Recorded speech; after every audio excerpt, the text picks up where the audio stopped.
Hi everyone. तो first आम कार्नाटिक वार start करने पूर्वर आम फर्स्ट जाणी रखा जे कार्नाटिक वार आमर फ्रेंच आमर ब्रिटिश मानक मध्य रही। तो फ्रेंच आ ब्रिटिश मानक पाखक जावा पूर्वर आम फर्स्ट जाना तार बैकग्राउंड कौन थी आ जो यूरोपियन पावर मैंने आमर इंडिया को आसी से आमर Portuguese English Dutch French dense तो यही मैंने समस्ते तो विषय आम टे हल्का जाना तापर आम कार्नाटिक वार विषय पढ़ा। तो जो जो यूरोपियन पावर मैंने इंडिया को आसी तो सेमानक मध्यरु प्रथमे किए आसीथिले पर्तुगीज माने आसीथिले। तो पर्तुगीज माने तांकर कंपनी जोटा पर्तुगीज ईस्ट इंडिया कंपनी सेटा केवे एस्टाब्लिश करथिले तो 1498 रे तांकर हेडक्वार्टर इंडिया रे केउठारे थिला कालीकट रे थिला जोटा कि हमर एबे केरला।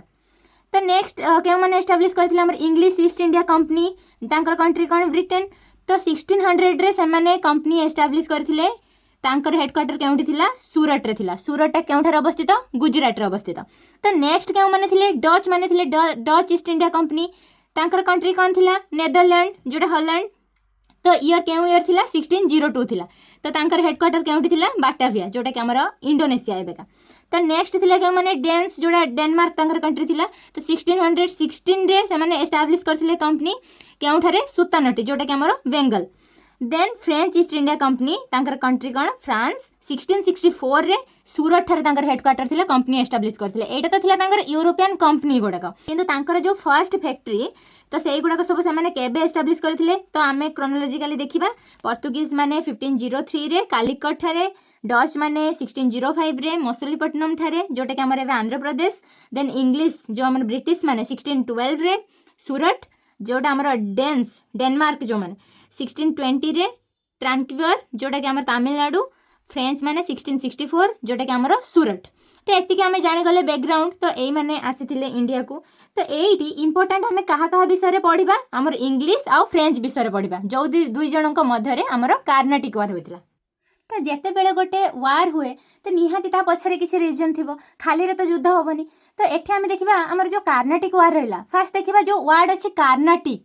तो यही वार्ड जो कार्नाटिक तार मीनिंग कौन तार मीनिंग है आम जो ये कहते कर्णाटक आमर जो कर्णाटक रहा तो ब्रिटिश माने से कर्णाटक को कार्नाटिक बोली कहते। तो आम ये देखा कार्नाटिक वार आमर फ्रेंच आउ ब्रिटिश मध्य होता। तो से जो कार्नाटिक वार कौन कौन सब रिजन थिला फास्ट कथा से फ्रेंच हूँ कि आमर ब्रिटिश हूँ से माने टेरिटोरी एक्सपांशन करने को चाहूले। तो इंडिया रे से माने कैप्चर करने को चाहूले जो कोस्टल एरिया गुड़ाक रही केमती ट्रेडिंग केमती बहुत भलसे करेंगे से निज निजर बेनिफिट देखुले आ निजे निजे केमती टेरिटोरी एक्सपांशन करेंगे। तो से बेसी फोकस रोते। तो आमको एत डिटेल पढ़ार ना आमको खाली फैक्ट पढ़ार अच्छी कहीं एग्जाम रे आमर सब फैक्चुअल क्वेश्चंस ही आसूँ। तो ये मुझे पॉइंट वाइज नोट बन नहीं तो आपण मानी सबकि हेल्पफुल रहा। तो आपण मैंने भी भल भाव क्लास टी को देखिए नोट डाउन कर बारंबार रिविजन करूँ। फर्स्ट आम देखा आमर जो कार्नाटिक वार्स रहा आमर आंग्लो फ्रेंच वार बोली कहुला। तो फर्स्ट कार्नाटिक वार जो था आम सेंट थोम वार बोली कहीपर और फर्स्ट आंग्लो फ्रेंच वार बोली कहीपर। तो कहाँ कहाँ मध्य रही ये देखूँ फ्रेंच आमर नवाब ऑफ कार्नाटिक। तो कार्नाटिक नवाब किए थे अनवरुद्दीन थे। तो मुझे आपण मानू कार्नाटिक हिस्ट्री विषय कहीदे। तो आम ये फर्स्ट देखा आमर फ्रेंच आमर ब्रिटिश मध्य है कौटा फर्स्ट कार्नाटिक वार। तो ब्रिटिश माने तो डायरेक्ट युद्ध करुले से कौन करुले जी कार्नाटिक नवाब थे अनवरुद्दीन। तो ये जो अनवरुद्दीन थे कार्नाटिक नवाब तांको नवाब किए बनई कार्नाटिक रे।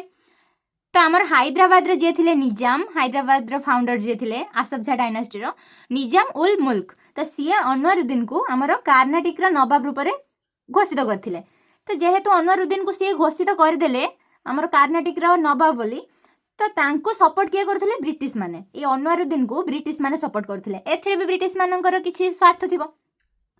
तो अनवरुद्दीन आ फ्रेंच मध्य है युद्ध। तो ये जो अनवरुद्दीन जो नवाब हेले कार्नाटिक तो कार्नाटिक जी थे रूलर किए थे आमर दोस्तली थे। तो दोस्तली जे थे आमर सन इन लॉ चंदा साहेब तो तांको सपोर्ट करथिले किए ए फ्रेंच माने। तो अनवरुद्दीन जेहेतु नवाब होइछंती चंदा साहेब एंकर एग्नेस्ट रे अछंती फ्रेंच रे सपोर्ट रे अछंती। तो फ्रेंच आउ ब्रिटिश इनडायरेक्टली रहिले आमर युद्धटा क्या भितर है फ्रेंच आउ अनवरुद्दीन भितर आमर युद्धटा है। तो फ्रेंच रो जे थिले कैप्टेन पैराडाइज थिले तांको किए लीड करुले आमर ड्यूप्लेक्स ड्यूप्लेक्स थिले फ्रेंच गवर्नर कैप्टेन थिले किए पैराडाइज। तो नवाब किए थे कर्नाटक अनवरुद्दीन थे क्यों मैंने सपोर्ट करुले ब्रिटिश मैंने सपोर्ट करुले आउ किए सपोर्ट करुले महफूज खान तो यहाँ भितर युद्ध है क्यों युद्ध है क्यों प्लेस रे सेंट थोम जो अच्छी रिवर आदियरटा क्योंठिकार माड्रास चेन्नई जोटा आम एवं कहते तो यहाँ गोटे आम कौन नाभाल बैटल बोली कहीपर तो फ्रेंच नाभाल फोर्स बहुत स्ट्रंग थिला तो विन कला किए फ्रेंच विन कले तो से टाइम रे कौन चली आमर वर्ल्ड कंटेक्स्ट आम जो देखा आम ऑस्ट्रियन वार ऑफ सक्सेस से चलता भितर आम एत जावानी आम खाली एतिक देखा क्या भितर है फ्रेंच आमर नवाब ऑफ कर्नाटक जे अनवरुद्दीन भितर है फ्रेंच गवर्नर थे ड्यूप्लेक्स आर कैप्टेन थे किए पैराडाइज तो अनवरुद्दीन को क्यों मैंने सपोर्ट करुले महफूज खान आमर ब्रिटिश सपोर्ट करुले तो ये युद्धटा सरीगला क्यों ट्रिटी साइन है सबू युद्धर एंड रे ट्रिटी साइन हुए तो फर्स्ट कर्नाटिक वार सरीबा परे हमर ट्रिटी साइन है आक्सला चाफ्ले ट्रिटी केबे है 1748 एटा इंपोर्टेंट आपण माने एटा नोट डाउन करबे आक्सला चाफ्ले ट्रिटी 1748 तो ए ट्रिटी हिसाब रे माड्रास जो थिला हमर सेटा ब्रिटिश मानन को रिटर्न करा गला फ्रेंच गवर्नमेंट पोजीशन पाइला केउठी नॉर्थ अमेरिका रे तापर हमर इमीडिएट कॉज कोन थिला ए जो Carnatic war first Carnatic war रो English navy under Barnett seized French ships तो यार इमीडिएट कज तार आसु कारण आम जोटा कहीपर तो क्यों रिजन है सबू युद्ध किसी ना किसी कारण थाए बहुत कारण गुड़ाक थाए किंतु युद्ध हो न था से पर्यंत जे पर्यंत किसी गोटे इनसीडेंट सडनली न हो तो इनसीडेंट कौन थी इमीडिएट कज कौन थी इंग्लिश नेवी जो थी बार्नेट का अंडर रे तो फ्रेंच शिप्स गुड़ाक कौन करते सी सीज करने तो फ्रेंच कौन कला माड्रास को सीज करनेला तो सीज करनेला परे दुई जन भितर युद्ध है तार कजेस तो आपण मैंने एतकी बुझीगले एटा थिला हमर कोन फर्स्ट कर्नाटिक वार तो ये फर्स्ट कर्नाटिक वार एतिक है इंपोर्टेंट एतिक को आपण भल भाव में मन रखिए एबे हमें देखिबा सबुठु इंपोर्टेंट जोटा हमर सेकंड कर्नाटिक वार पूर्व वर्ष क्वेश्चन मध्ये आस्थिला तो सेकंड कर्नाटिक वार हमर केबे होइतिला 1749 रु 54 मध्ये रे सेकंड कर्नाटिक वार होइतिला तो सेकंड कर्नाटिक वार बुझिबा पूर्वरु मैं एटा आपण मानको को कहि रखिबी हमर जो दुईटा साइड थिले गोटे थिले हमर कोन कर्नाटिक एरिया रु आ गोटे थिले हमर कोन हैदराबाद एरिया रु तो फर्स्ट आपण माने यार बेस जानतु हैदराबाद जो एरिया थिला हमर तो हैदराबाद ता कौन इंडिपेंडेंट रूलर फर्स्ट जे थिले हैदराबाद रो किए थिले से हमर निजाम उल मुल्क जे कि हमर आसफ शाह डायनेस्टी एस्टाब्लिश करथिले हैदराबाद रे तो तांकर डेथ हो जाउची केबे 1748 रे तांकर डेथ हो जाउची तो ए जो निजाम उल मुल्क थिले तो तांकर जो पुओ थिले तांकर सन जे थिले हमर नासिर जंग तांकर ग्रांड सन किए थिले मुजाफर जंग तो ए दुई जण भितर तो ये दुई जन विषय में आम पढ़ा ये जो सेकंड कर्नाटिक वार रे नासिर जंग आमर मुजाफर जंग आपण मैंने खाली एतिके नोट डाउन करंतु आमर ये जो रहिले निजाम उल मुल्क हैदराबाद रो फाउंडर जे रहिले यांकर सन हेले किए नासिर जंग आउ यांकर ग्रांड सन हेले किए मुजाफर जंग तो एतिके आपण माने जानिले तो नेक्स्ट आम देखिबा आमर जो कर्नाटिक रहिला कर्नाटिक एरिया तो कर्नाटिक एरिया रो जे आमे कहिबा तांकर सादतुल्ला खान जे थिले तांको मोगल माने अपॉइंट करथिले आज नवाब हिसाब रे तो तांकर केही भी चाइल्ड नथिले जेहेतु तांकर केही चाइल्ड नथिले सी तांकर भाई जे थिले हमर गुलाम खान तांकर सन दोस्त अली तो तांको ही सी अडॉप्ट करथिले तांकर भाईंकर पुओ को तो सादतुल्ला खान कर जते बेले डेथ हो जाउची दोस्त अली होचंती हमर कर्नाटिक एरिया रो नवाब तो तांको परे परे तांकर जे सन इनलो थिले चंदा साहेब सी हबा कथा नवाब किंतु आमर ए जो हैदराबाद रो निजाम रहिले ये कौन कले अपॉइंट कर देले काहाकू अनवरुद्दीन को ए जो अनवरुद्दीन हेले आमर नवाब ऑफ कर्नाटिक आपण माने एतकी पर्यंत बुझिले तो एबे आमे देखिबा आमर वार विषय रे तो दुईटा डायनास्टी विषय आमे बढ़िया से जानि गले तो एबे आमे देखिबा फ्रेंच माने काहाकू सपोर्ट करुथिले आमर ब्रिटिश माने काहाकू सपोर्ट करुथिले तो फ्रेंच रो गवर्नर जे थिले आमर सेकंड कर्नाटिक वार रे जे आर्मी लीड करुथिले किए थिले आमर ड्यूप्लेक्स थिले आ आमर ब्रिटिश मानकर किए थिले रॉबर्ट क्लाइव थिले तो ये जो ड्यूप्लेक्स तो ये कहा साइट रो युद्ध करुथिले मुजाफर जंग आपण मानक मु मुजाफर जंग किए बोली कहली ग्रांड सन थिले ये हमर निजाम उल मुल्कर तो यांकर ग्रांड सन जे थिले मुजाफर जंग तांको सपोर्ट करुथिले हमर ड्यूप्लेक्स आ यांकर सन जे थिले नासिर जंग यांको सपोर्ट करुथिले किए ब्रिटिश माने सपोर्ट करुथिले तो चंदा साहेब जे थिले मु आपन को कहली कर्नाटक रे जे पूर्वर नवाब थिले हमर दोस्त अली तांकर सन इनलो चंदा साहेब तो यांको सपोर्ट कले किए ड्यूप्लेक्स आउ जी आमर थिले कर्नाटक रे नवाब जहाँ को आमर निजाम अपॉइंट करथिले तांको किए सपोर्ट कले आमर रॉबर्ट क्लाइव सपोर्ट कले तांको बुझेला फ्रेंच रे एपटे रहिले आमर ब्रिटिश मानकर एपटे रहिले तो ए जो थिले आमर मुजाफर जंग चंदा साहेब एमाने सब कौन करथिले अपोज करथिले जेमति कि हैदराबाद रो निजाम नासिर जंग हबाकू हमर अनवरुद्दीन को कर्नाटक रो नवाब हबा पे। तो एई युद्ध रे कोन हैला ए जो फ्रेंच आर्मी एतकी जो माने थिले एमाने काहा को मारि देले अनवरुद्दीन को मारि देले। तो सेई जो तांको मारि देले सेई युद्धटा को हमें कोन कहबा सेकंड कर्नाटक वार रे केउ युद्ध एटा थिला हमर बैटल ऑफ अंबुर जेउटा कि नियर भेल्योर थारे 1749 रे। तो एंकर डेथ हे गला बाकी रहले किए नासिर जंग बाकी रहले। तो एडी जा हैला तो एडी तांकर कोन हे गला ब्रिटिश आ फ्रेंच मानक भितरे केही विन करनांती एडी हैला एंकर डेथ पर केही विन करना दुई जन जाक नेगोशिएट कर देले दुई जनक भितरे। तो ट्रिटी ऑफ पॉन्डिचेरी साइन हैला सेकंड कर्नाटक वार रे ट्रिटी ऑफ पॉन्डिचेरी साइन हैला। तो ए युद्ध रे हमें कोर्स देखिबा कोन थिला कोर्स ऑफ द वार कोन थिला फ्रेंच आर्मी अंडर बस किए थिले ये थिले जने कैप्टन फ्रेंच मानकर one of the best captain. तो फ्रेंच आर्मी बसिंग अंडर रे कोन हैला हैदराबाद ठारे सिक्योर करा गला। तापर तांकर जो टेरिटोरी थिला पॉन्डिचेरी आ तांकर ओडिसा कोस्ट रे किसी जो टेरिटोरी थिला से गुडा को सब कोन करा गला फ्रेंच माननकु दिया गला। जते बेला हमर एठी अनवरुद्दीन को डेथ हे गला किए सेठी नवाब हे गले चंदा साहेब हे गले। युद्ध सरला परे तो फ्रेंच माने कोन कले से माने सीज करि नैथिले त्रिचुनापल्ली एरिया रो। तो किए थिले हमर मोहम्मद अली थिले जहाँ को कि हमारे ब्रिटिश माने सपोर्ट करुले। तो रॉबर्ट क्लाइव से कौन कले ये जो त्रिचुनापल्ली एरिया को रिलीज करने सी गोटे प्रपोजाल देले। कौन प्रपोजाल देले सी कहले कि जदि आमर ये जो कर्नाटक एरिया रो कैपिटल कौन आर्कट जदि आम आर्कट उपर आम अटैक करवा ताहले चंदा साहेब निहाती भाव में आर्कट को बंचेबा को जिबे। तो सेई टाइम रे से कौन करेंगे त्रिचुनापल्ली को रिलीज कर दे पारबे। तो यही क्वेश्चनटा आमर 2025 बीएड एग्जाम रे पड़ीला।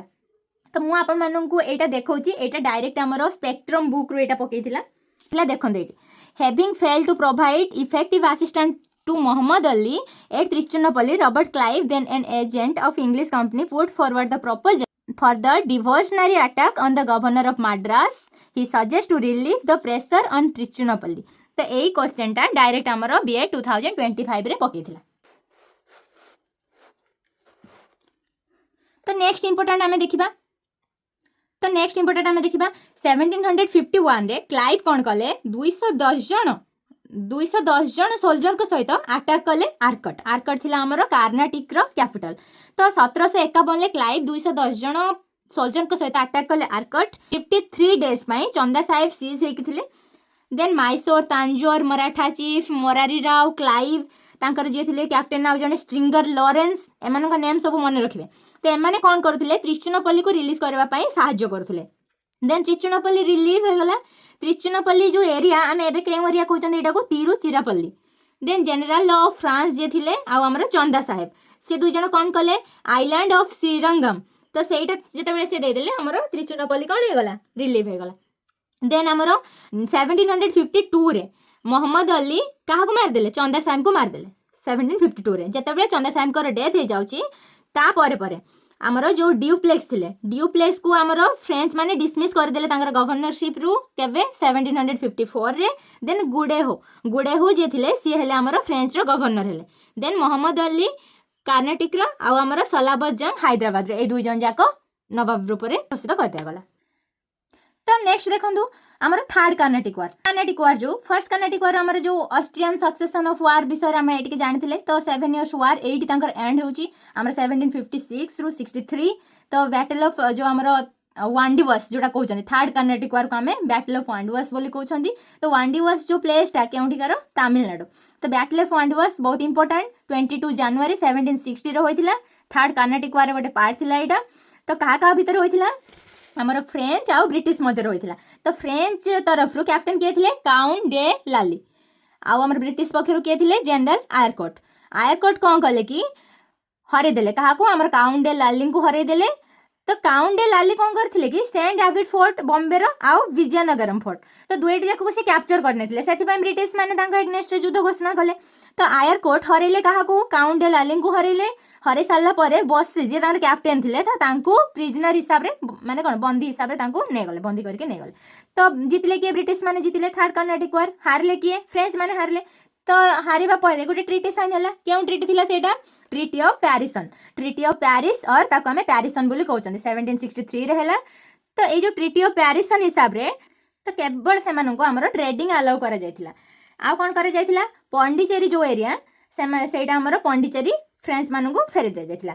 देन जो लाली जो थे काउंटे लाली से कौन कले सरेंडर कले January 16 1761 रे से माने कौन हरिदेले जिंजी आउ आमर जो थिला माहे तो एई दुईटा एरिया से माने सरेंडर करदेले ब्रिटिश मानकू आ जो काउंटे लाली तांको बंदी करि निया जायथिला आ तांको केबे हत्या करा जायथिला 1766 तो एति कि थिला हमर थर्ड कर्नाटिक वार विषय रे तो आम जिते स्टार्टिंग रू पढ़ले जहाँ भी सब फर्स्ट सेकेंड आउ थर्ड कर्नाटिक वार गोटे इंपोर्टाट चैप्टर आमर बीएड एग्जाम रे क्वेश्चन आसे तो आपण मानू तो मु फर्स्ट सेकेंड थर्ड कर्नाटिक वार विषय रे शॉर्ट नोट सब शेयर करदेली एबे आपण माने एको सब रिवीजन करंतु आउ जदि किछि आपण माने एक्स्ट्रा तो मु भाबुनी आउ किछि एक्स्ट्रा दरकार जहाँ जहाँ इंपोर्टाट दरकार मु आपण मानक सहित शेयर करिछि जदि भी आपण मानक एतिके एनफ लागुनी ताहाले आपण माने एनसीईआरटी और अदर बुक मध्य फॉलो करि पारिबे किंतु एतिकी मो हिसाब रे बहुत एनफ हे जिवो मु आपण मानक पई ए सब हमर एनसीईआरटी बुक हमर स्पेक्ट्रम बुक तो ए सब बुक रू नोट डाउन करथिली तो जदि भी आपण मानकर ए टॉपिक मु जहाँ भी आपण मानक सहित शेयर कली मोर हैंड रिटन नोट तो आपण मानक जदि किछि भी डाउट थिबो ताहाले आपण माने मते कमेंट सेक्शन रे जणेबे नहले आपण माने मते टेलीग्राम रे मध्य डाउट आपणकर जणे पारिबे आ मु आपण मानक जेतिकी भी शेयर कली तो ता ऊपर मु मल्टीपल चॉइस क्वेश्चंस आपण मानक पई प्रिपेयर करके नै आसीबी तो सेटा आपण मानक पई हेल्पफुल हो